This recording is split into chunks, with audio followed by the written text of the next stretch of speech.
खिलजी शासक अलाउद्दीन खिलजी की राजस्थान में विजय।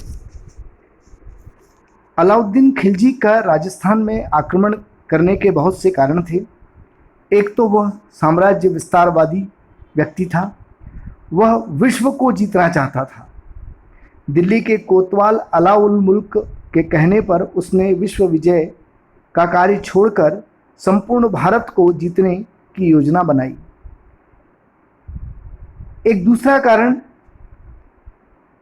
राजपूताना के कई राज्यों की सीमा दिल्ली से लगती थी, जैसे रणथंभौर दिल्ली के बिल्कुल पास था, इसलिए भी वह राजपूताने पर आक्रमण करना चाहता था। तीसरा, वह किसी भी हिंदू शासक को स्वतंत्र रहने देना नहीं चाहता था। चौथा, रणथंभौर ने उसके विरुद्ध विद्रोह करने वाले मंगोलों को या नव मुसलमानों को शरण दी थी। और एक प्रमुख कारण, दक्षिण भारत जाने वाला मार्ग राजपूताना के चित्तौड़ होते हुए जाता था, इसलिए भी चित्तौड़ पर अधिकार होना जरूरी था। इन सबके बाद आर्थिक लाभ की दृष्टि से भी आक्रमण करना लाभकारी सिद्ध हो सकता था। राजपूताना में या राजस्थान में पहला आक्रमण रणथंभौर पर हुआ। रणथंभौर का शासक चौहान वंश का हम्मीरदेव था। यह भारत का शक्तिशाली दुर्ग था और दिल्ली के पास होने के कारण इसका सामरिक महत्व भी था। यहाँ के शासक हम्मीरदेव ने अलाउद्दीन खिलजी के विद्रोही नौ मुसलमान सरदारों को शरण दी थी, इसलिए अलाउद्दीन ने यहाँ आक्रमण करने का निश्चय किया। अलाउद्दीन ने उलुग खां एवं नुसरत खां को रणथंभौर पर आक्रमण करने के लिए भेजा। घेराबंदी के दौरान नुसरत खां मारा गया। राजपूतों की सेना ने अलाउद्दीन की सेना को खदेड़ दिया। इसके बाद स्वयं अलाउद्दीन दिल्ली से चला। उसने लगभग 1 वर्ष तक रणथंभौर को घेरे रखा, लेकिन वो रणथंभौर को विजय करने में सफल नहीं हुआ। इसी बीच दिल्ली से उसके विरुद्ध विद्रोह की सूचनाएं मिलने लगी, इसलिए अलाउद्दीन ने विद्रोहों तथा लंबी घेराबंदी को समाप्त करने के लिए छल कपट से रणथंभौर को जीतने का प्रयत्न किया। अलाउद्दीन ने हम्मीरदेव के प्रधानमंत्री रणमल को अपनी ओर मिलाकर दुर्ग पर आक्रमण किया। हमीर लड़ते हुए वीर गति को प्राप्त हुआ। राजपूत स्त्रियों ने जोहर किया। हालांकि बाद में विश्वासघाती रणमल को भी अलाउद्दीन खिलजी ने मरवा दिया। रणथंभौर के बाद राजस्थान का एक प्रसिद्ध दुर्ग था चित्तौड़। यहाँ पर गुहिल राजपूतों का अधिकार था। यहाँ इस समय चित्तौड़ का शासक राणा रतन सिंह था। अलाउद्दीन ने जनवरी 1303 में दिल्ली से चित्तौड़ के लिए प्रस्थान किया। 8 माह तक घेरा डालने के बाद भी चित्तौड़ को जीतने में अलाउद्दीन को सफलता नहीं मिली। अंत में भयंकर संघर्ष के बाद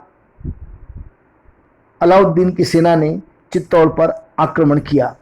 बादल और गोरा ने, जो रतन सिंह के सेनापति थे, इन्होंने बड़ी वीरता दिखाई। यहाँ स्त्रियों ने जोहर किया। इतिहासकारों का मानना है कि अलाउद्दीन के आक्रमण के समय 30,000 राजपूत मारे गए। अलाउद्दीन ने चित्तौड़ को अपने पुत्र खिज्र खां को सौंप दिया। खिज्र खां को यहाँ का शासक बना दिया और चित्तौड़ का नाम बदलकर खिजराबाद कर दिया गया। रतन सिंह की मृत्यु के बाद उसके एक वंशज हम्मीरदेव ने खिज्र खां से इस किले को लेने का प्रयत्न किया। बाद में अलाउद्दीन ने मालदेव को चित्तौड़ का शासक नियुक्त कर दिया। अलाउद्दीन के चित्तौड़ आक्रमण के समय एक कहानी बताई जाती है। चित्तौड़ आक्रमण के बहुत दिनों बाद 1540 में मलिक मोहम्मद जायसी ने एक पद्मावत पद्मावत नाम का काव्य लिखा। उसमें कहा है कि अलाउद्दीन के चित्तौड़ आक्रमण का मुख्य कारण रानी पद्मिनी को प्राप्त करना था, जो कि रतन सिंह की सुंदर रानी थी। जो भी कारण हो, लेकिन यह सच है कि अलाउद्दीन के चित्तौड़ आक्रमण करने का मुख्य कारण उसकी साम्राज्य विस्तारवादी नीति थी। राजपूताना का अगला महत्वपूर्ण राज्य सिवाना और जालोर थे। रणथंभौर और चित्तौड़ के बाद अलाउद्दीन का ध्यान इस ओर गया। सिवाना पर आक्रमण। सिवाना पर अलाउद्दीन ने 1308 में आक्रमण किया। सिवाना का शासक शीतलदेव था। वह मुस्लिम सेना से लड़ता हुआ वीर गति को प्राप्त हुआ और सिवाना दुर्ग पर अलाउद्दीन का अधिकार हो गया। इसके बाद अलाउद्दीन की सेना ने जालोर पर आक्रमण किया। यहाँ का शासक कान्हड़ देव था। 1311 में अलाउद्दीन की सेना ने जालोर पर जबरदस्त आक्रमण किया और कान्हड़ देव व उसके अन्य सरदार वीर गति को प्राप्त हुए और इस प्रकार